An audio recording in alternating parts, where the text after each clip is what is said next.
एक छोटे से गांव के दिल में जहां तक सब्ज खेत फैले हुए थे, जहां तक आंख नजर आती थी, वहां रामो रहता था। रामो गांव के सुस्त तरीन आदमियों में से एक के तौर पर जाना जाता था। इस रोशन दोपहर को जैसे ही सूरज ने जमीन को गर्म किया, रामो अपने पसंदीदा दरख्त के नीचे पड़ा पाया। वो जोर जोर से जमाई ले रहा था, बाजू फैला रहा था और ठंडी छांव से लुत्फ अंदोज हो रहा था। इससे ज्यादा दौर उनकी मेहनती बीवी मीना खड़ी थी। मीना हमेशा की तरह मसरूफ रहती थी, छोटे छोटे कामों में मसरूफ रहती थी जो उसके दिन का ज्यादातर हिस्सा लगती थी। आज इसने अपने आप को मायूसी और सब्र की आमेजिश से रामो की तरफ देखा। रामो, इसने इसकी तवज्जो मबजूल कराने की कोशिश करते हुए आवाज दी, क्या तुम आज खेतों में मदद नहीं करोगे?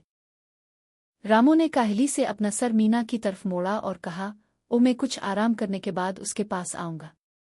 मैं बहुत थक गया हूं। और फिर उसने एक और जबरदस्त जमाई निकाली। पस मंजर में एक बूढ़ा आदमी गांव की तरफ चल रहा था। वो एक भारी बोरी उठाए हुए था, ऐसा काम जो बहुत से लोगों को थका देने वाला लगता था। फिर भी बूढ़े आदमी ने सुस्त होने के कोई आसार नहीं दिखाए।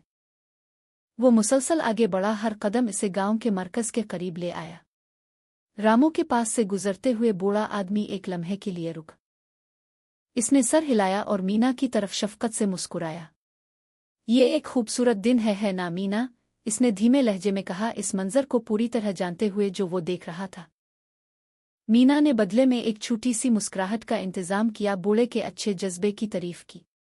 हाँ वाकई, इसने एक और नज़र रामो पर डालते हुए जवाब दिया, जो अब तकरीबन सो रहा था।